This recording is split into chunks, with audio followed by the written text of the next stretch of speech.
everybody, and welcome to the official New Japan Pro Wrestling English podcast. My name is Chris Charlton, and so much has been changing all over the world when it comes to New Japan Pro Wrestling of late. Over in Japan, we have Evil defecting to Bullet Club and winning the WIWGP Championships. We're heading towards Jingu Stadium and a huge outdoor show at the end of August. We've got all this craziness with the KOPW 2020 title. So much to talk about in Japan. But this time we're going to focus on America, and so much to focus on in America. So much news coming out of that, starting with Friday, August 7th, and the start of NJPW Strong, and the start of New Japan Cup USA, a very first time concept for the New Japan Cup tournament to come to America. And who better to talk to about that than Karl Fredericks? Nobody better talk about that than me. Nobody better. Last time you and I spoke, it was in a little room in the Tokyo Dome 6 months ago. Yeah. And, I mean, like 6 months, like a lot can change in this business in 6 months. 7 months now. Nearly 7. Yeah, 7 months now. Wow. A lot can change in 7 months around professional wrestling, but this past 7 months is something else. Oh my goodness. It's, I mean, I don't know, where do you want to start? Do you want to start where wrestling just stopped, period? Or yeah, right. Right. Well, I mean, let's start about that, because that first episode of New Japan Strong, we've had the announcement, New Japan Cup USA, and you're right there in the first round against the guy who you were prepared to wrestle in the first round, the New Japan Cup back in March. It didn't. It didn't take long or too much talking for that to come to fruition, did it? Right. Well, yeah. I mean, that would appear to be the natural first round match to make, you know, if you were doing a New Japan Cup in the USA. But yeah, I mean, you were sort of geared up. Well, that sort of break down that time period when wrestling stopped for you. I mean, that match, the first brackets were revealed for the New Japan Cup. You knew you had KENTA in that first round. That would have been definitely like the biggest match of your career. Still will be the biggest match of your career on Friday night. So how did that feel to see the original bracket? And then how did it feel to know, oh, this isn't going to happen, at least not for a long while? It was interesting because my year stopped really, or was put on pause about maybe almost 2 months before the rest of the world, because I separated my shoulder. Yeah. And then the opportunity for the Cup was coming up, and I had immediately went back to Japan. We got off that tour. I came to LA for like 2 days, and I immediately wanted to be in the dojo so I could rehab and then start, continue training with Shibata-san, because he had gone back to Japan. And then, so I was kickboxing. I wanted to up my repertoire, right? I wanted to improve my offense. And then the opportunity with KENTA arose. And the hardest part for that for me was, I would say, really mentally, just knowing that if I was going to have any chance at all, that I was going to have to be a different Karl. I was going to have to be better. I was going to have to be sharper. I was going to have to be tougher, more capable. So that's why I started kickboxing. Just like I told Kevin, I got the green light.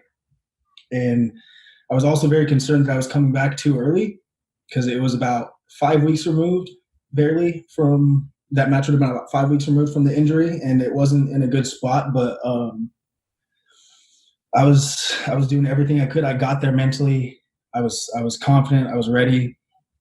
And then that was in March, and now we're sitting here waiting for August 7th, and the opportunity's right back in front of me. And to be honest, I'm assuming the next question coming is probably going to be, how do I feel? And I feel great. I feel really good, because coming out of that fight with Cobb, which is exactly what that was, it was a fight. My first mission here really is establish that I'm a serious heavyweight contender, and I'm one of the toughest, biggest dudes that this company has. And I was when I was a young lion, and my attitude is no different. I'm just as confident. And if anything, I have everything to gain out of this. You know what I mean? This is an opportunity for me to go shock the world. I get to wrestle someone that I've genuinely idolized in this business. And now there's bad blood, yes. And because of that, at the very least, I get to punch Kent in the mouth. And I can't wait to do it. It's you know, I mean, you said you got that green light, and you made reference to it when you talked to Kevin Kelly. What's that conversation with with, I assume, Shibata like? Did you come to him and kind of say, well, I think that I'm ready here, or does he come to you and kind of say that, well, hey, you've proved yourself? Like, what's that situation where, okay, now you're not a young lion in black trunks? Just for the to keep the integrity of how special the whole situation is, I will say this: that Shibata-san knew that I was improving, going out of my way to level up and to improve, and that I was kickboxing with him every day, every single drill he put me through, and I was excelling. I was picking it up, just as quickly as I pick anything else up that I care about and that I, put my efforts into. And he just saw a different Karl, I think. And that led to where we are today. Has your relationship with him changed over the last year or so? It's kind of very, a lot of you hear that sort of relationship between the dojo trainer and the young lion kind of student, and sometimes there's it's a little bit cold at first, or there's the old stories of like the veterans don't bother to learn your name, until they're sure that you're going to stick around. How has your relationship with Shibata changed over the last couple of years? It's changed, especially it's for me. It's been about, I'd say, right around this time. It makes exactly 2 years since I moved into the dojo. So about 2 years since I met Shibata-san, and he went from being this very intimidating, enigma at a tryout, someone that I was trying to impress, to someone who I knew I connected with immediately. I was his guy immediately, and he gave me everything that I have now. And then over the past 2 years of living with him, traveling the world for the first time with him, our student-teacher relationship has grown. Obviously, my respect for him as a coach has grown, but also he really is like a father figure. I mean, there's times in Japan before the Cup where, if I was nervous or something and I needed to talk to him, I would go to dinner with him, and real world advice, real life advice, anything that I've had to deal with while I've been here, I've been able to go to him. Shibata and Tanahashi were doing like the color commentary on Lions Break Collision last month, and the sort of, I haven't had a chance to listen to much of it, but like I do enjoy the comments on Japanese social media where Shibata is the spicy one in that pairing, and Tanahashi is very sweet and nice and encouraging. Yeah. I'm sure the dynamic in that we've tried to listen and pick up the little bits here and there that we can, and yeah, it's easy. He's especially very blunt with his commentary, but they're a good duo. Was that something over the last few months, and obviously Shibata-san being in Japan, has that sort of changed? Did that change the atmosphere in the dojo where like you were kind of, I guess, a little bit more to your own devices, I suppose, in terms of training? Or, how did that, was he checking in a lot? How was that, going ahead? He checks in, and then we do video calls with the whole house and everything. He checks in, obviously he did commentary for this last set, but he watches everything we do. He makes sure we're okay. And as far as our training goes, it was a lot of it just kind of left up to us. And then for me, when I had come back, I was still basically rehabbing, and I took that time to really rest and get this shoulder good. And so yeah, it was a lot of my own stuff, and then just going in with my roommates and going in and going to work like we were taught. Definitely a different vibe though, obviously without Shibata-san here, Yeah, it's weird because Shibata being over in Japan and Gabe Kidd being here in Japan as well, and sort of representing. It's almost now you look at him, and you wonder how much is he LA Dojo and how much is he Noge Dojo, because I suppose that time-wise, it's probably around about the same time that he's spent in each. Have you been watching much of Gabe's stuff over here? Yeah, we watch everything that Gabe does. We're very critical as a team, and we care a great deal about what everybody's doing. And we're excited. Everything Gabe is doing right now has been great. I'm very proud of him. Definitely we'll claim him, our dojo, but you're right. I think he's been over there actually barely now, coming up a little bit longer than he was in his total time off and on in LA. And it's, just this year, man, it's a mess everywhere. And yeah, right. Dying to get back to Japan. And I see them wrestling in front of a crowd, and I see the climate shifting in the company and all. I see all the good and the bad, and I want to be a part of it all, Yeah, but I mean, that said, and we spoke a bit about this before we came on. Like this, New Japan Strong is such a unique kind of concept, and it's really exciting. It's tough, I think, on probably all of us, especially in the office. In terms of we're having double the amount of stuff to talk about. It's almost we went from okay, during the lockdown or whatever, it was a lot of sort of reflecting on history and almost sort of taking that time to, well, what can we do now? Whereas at this point, it's just thinking there isn't a moment's rest, because there's stuff happening in Japan, and then every week there's stuff happening for Strong, which is an incredibly exciting show, and it's an incredibly exciting thing to be a part of. I'm excited, man, because it's just like you said, it's new. And I remember in January, I think one of the main things I think take away as an individual, my mission, my goals here in wrestling, or just here in New Japan period, as I told you, I want to contribute, and that I want the ball, whatever opportunities I can get. And this is something brand new, and I'm going to be here busting my ass every week to try and make it something that is must see. And whether it's the case or not, I mean, that's the only way to handle these situations, is like, I'm going to take it. I'm going to take the ball. I'm going to take my, the time I'm allotted. I'm going to take this fight with Kenta and try and make it the best fight that I can. And every opportunity, every week that comes with that, because I really think that this is something that in time can have a lot of traction here. And once the world opens back up and we're off and running, I really believe what we can do in America as a company, as a product, and I think that we can really start to transcend Japanese wrestling into American culture.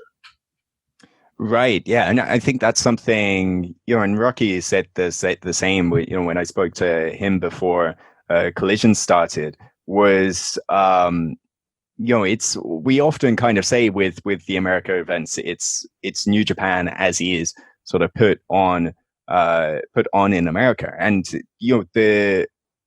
with the situation, with the global situation being what it is, obviously there's not so many Japanese guys that can wrestle in America right now. But stylistically, and certainly you saw that with Collision, that New Japan style and that New Japan presentation, I think, really came through. And that's why it was such a successful show. Yeah, it's so much different than everything. It has, and I think, honestly, the bare bones structure of it all with no fans, right? It really, really shows the meat and bones and the heart and soul of what we have to offer, as opposed to any other company in the world. And I think that's why that this has transcended so well. And the product, it's been 1 month now, only 4 shows. And I think that's why they've been such a big success, is because we just wrestle better than everybody. And I'll die on that hill. And there's with no crowd, no piped in audio, whatever, our product still has a pulse, and it still has a heartbeat. You can feel it. You know what I mean? Mm. Yeah, I mean, I think a big part of that was, a big part of the success, I think, for Collision was how sort of tight everything felt in terms of, very sort of tight camera angle. You were really brought into the ring, and you saw how snug everything was in that ring, and you heard everything as well. You can hear it and you can feel it, and it's a beautiful violence, man. Was that something going in? Were you kind of a little bit hesitant about, these sort of empty arena matches, not something that a lot of people had done before? Was that something you were a little bit hesitant about before Collision started? Honestly, I think it helped me a great deal coming straight from the Young Lion stage that I was in into a situation like this, because I'm used to, 8 a.m. in the wintertime when there's no heating in the dojo, and Clark, Alex, and I are beating the hell out of each other in front of nobody, just fighting, just trading wrestling matches against each other, just fighting. So and just the way Shibata-san coaches too, it's very, very much, it fits my style, sort of, just as far as, I'm all heart, no brakes. I have one speed, and it's go. And that's very much how he was, with his intensity. So it was real easy to just go in and fight and not have to worry about any other extra factors, because he kind of did a really good job of drilling that out of us. Yeah. And I haven't fallen back into it yet.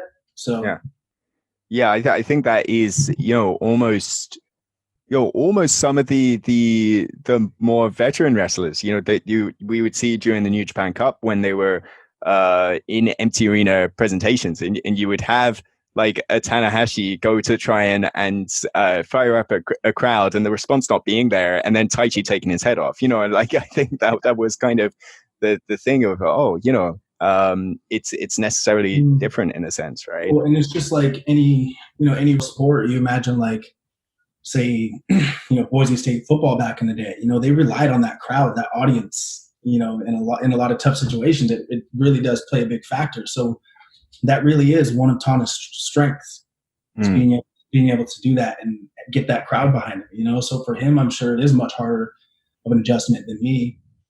And also another weird thing that I thought was neat for me is that, on the indies coming up, I wrestled in that building, right. Yeah. Than I can count. So I worked TV in that building, and actually the first ring that we used for Lions Break, or for Collision, the smaller ring, that's actually the ring that I trained in when I first started wrestling in Reno. Oh, no way. Okay. I just remember that. That's a fun fact. But yeah, that's actually the ring. So I mean, I got to fight Jeff Cobb in the ring that I trained in this very ring that he helps train me in. Yeah. So for me, like, I at least have, again, I'll find comfort in any advantage I can take, whether that's a little bit of home field advantage, whether that's just the fact that I wake up and I'm happy to be me, and I feel good. You know what I mean? Like, so it felt very much at home. Yeah. Do you think that is a big help when it comes to Kenta? If you look at Karl Fredericks versus Kenta back in March, as compared to Karl Fredericks versus Kenta now on August 7th, do you feel perhaps more equipped now than you would have done if you'd taken that match in March?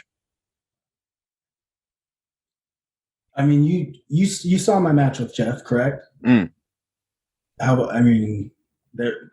wasn't much of a wrestling match. Right. It wasn't a spectacle. We went out and fought, and that's what I'm here to do. That's what's fun to me, if anything. But if I can stand in the pocket and swing with Jeff Cobb, I can do it with anybody. Right. I lost. Yeah, that sucks. But I'm still here. I know this is going on audio, but you can see me. I still look great. Mm-hmm. I'm so healthy. So I'm going to go and do it with Kenta with full confidence and a huge chip on my shoulder. Right. Right, but that's something that Kenta, you share in a sense with Kenta, I think, albeit in a different way. And that was something that you were very quick to put out from the get-go of not falling in line with the faction system and kind of being your own guy. And that's not usually, I mean, to be frank, that's not usually something that happens around these parts, at least not for very long. Do you really, is that definitely the plan going forward, going into the next year, even if, say, you were able to come back into, to Japan and you were able to do that back and forth? Would you be in that position where it's like, well, no, I'm not really going to team with Chaos guys, or I'm not going to team with Hontai guys. I'm my own person. And how do you see that working out for you? I look at those big multi-man matches like pickup basketball, maybe. Mm-hmm.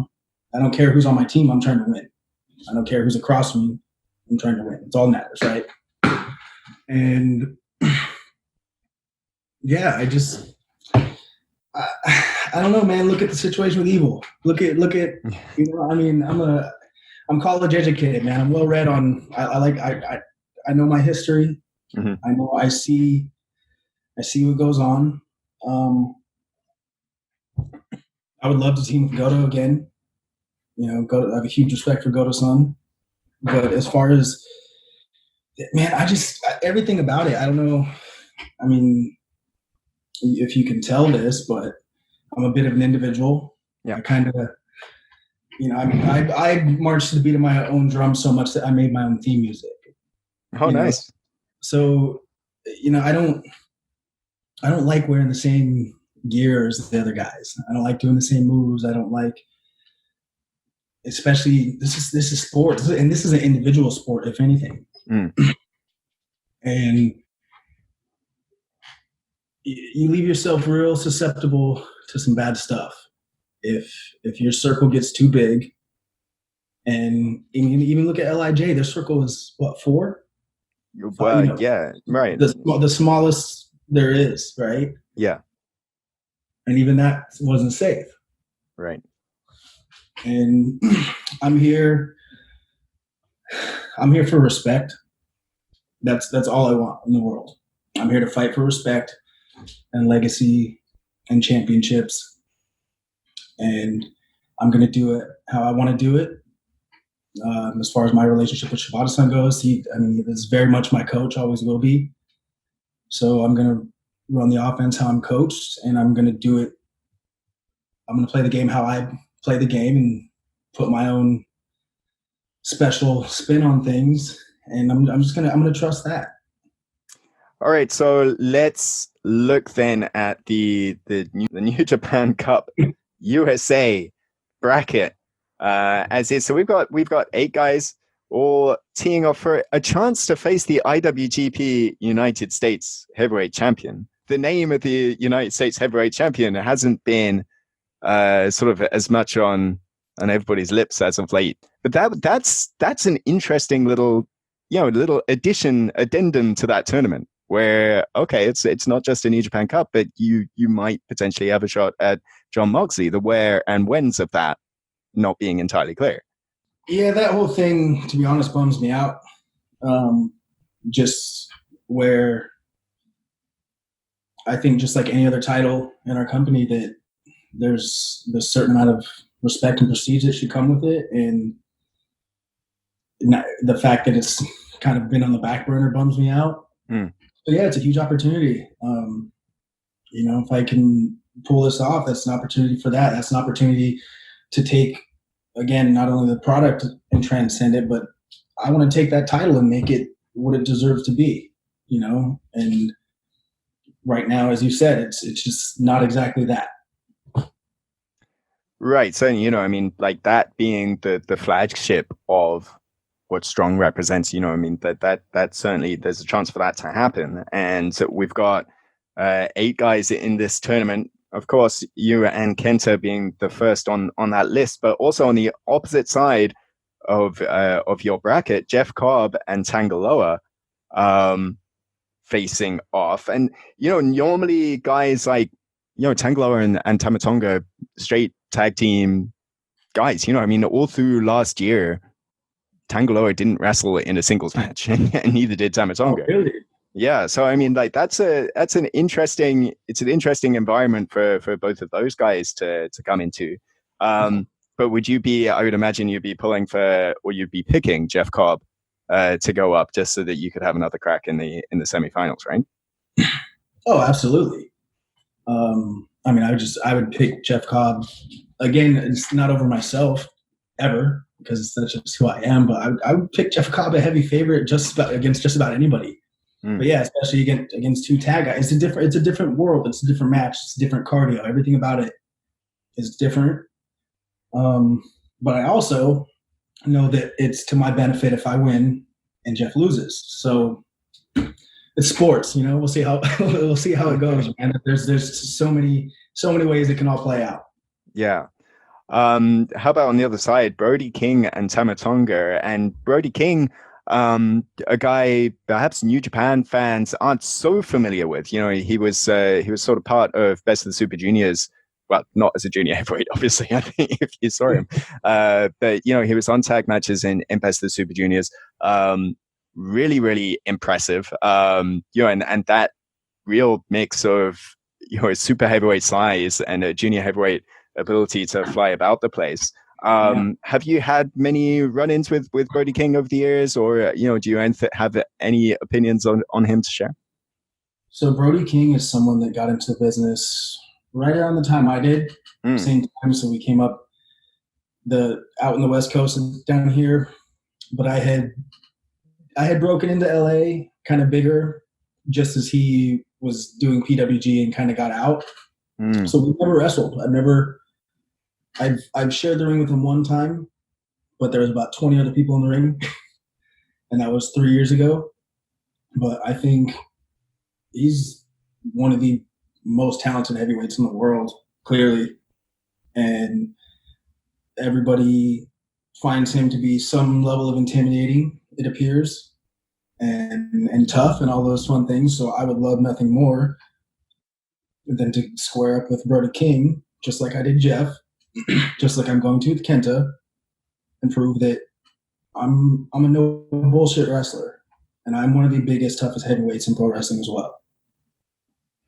The no BS, the no BS wrestler kind of approach to things. To sort of touch on that a little bit. And you said you've been watching everything that's happening in Japan of late, and it seems we've got this very this very straight up purist approach that Shingo Takagi has, that's in distinct opposition to perhaps the kind of title match that you saw with Evil and Hiromu Takahashi and in Sengoku Lord in Nagoya. How have you what's your sort of take on the lay of the land and the different title situations and the different sort of levels of competition that we're seeing in Japan right now, especially when you have that Okada's new idea of KOPW 2020, where you might have any kind of matches. There might be ladder matches and steel cage matches in New Japan. How do you view that landscape right now? Well, for me, I'm a kid in a candy store. You know what I mean? I'm one of the youngest, hungriest dude. This is all brand new, and this is all new territory. This is all new stuff to conquer, as far as I'm concerned. And then as far as we can talk about styles. Just within New Japan alone, we have guys like Shingo, and we have guys like Ishii-san, and we have these brawlers who are the best in the world. And then we have guys like Ospreay, bar none, best in the world at what he does. But you saw his match with Kenta in the G1. They beat the hell out of each other, so he can do that too. If you want to be successful in this company, you have to be the best. And clearly it's better to have an inclination in some sort of a style. Like I told you, I want to be a no BS wrestler. And I'm not this crazy gimmick. I'm not flashy jackets. I'm not, all this, everything that's special about me is just me. And I'm not putting on a costume when I go out there.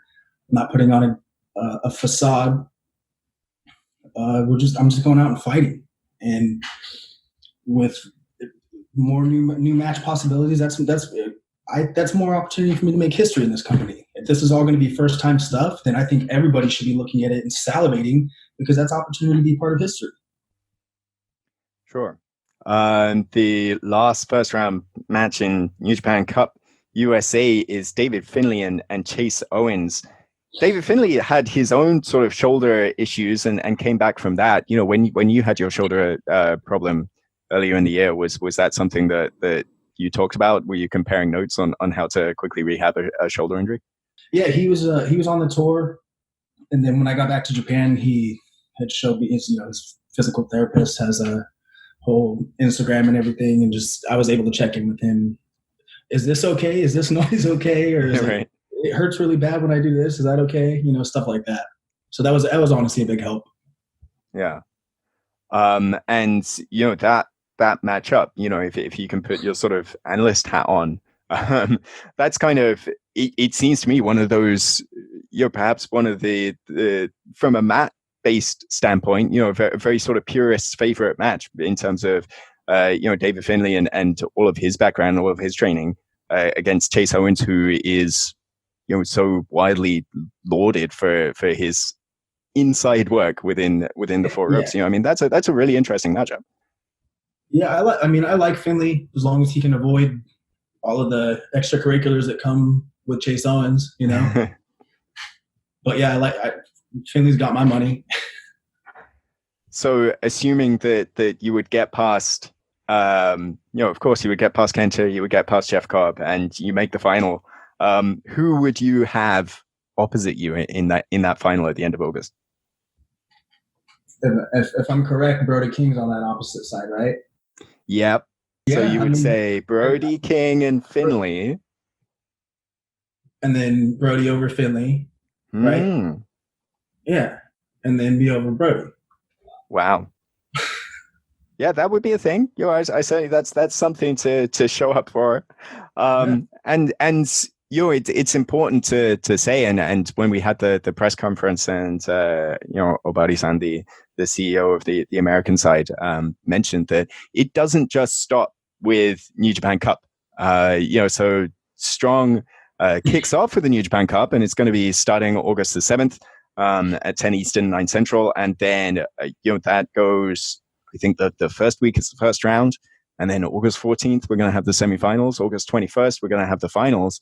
But it doesn't end there. It's not like Lions Break Collision was a short 4-week season, but we keep on going. And then, there's going to be New Japan Strong every week, every month, every year from here on out. That's going to be a fixture. It's going to be a part of your Friday nights on NJPWWorld.com. So just, I guess, in summation, you were the focal point, I think it's fair to say, of Lions Break Collision. You're going to be trying to make yourself the focal point of New Japan Strong for here on out.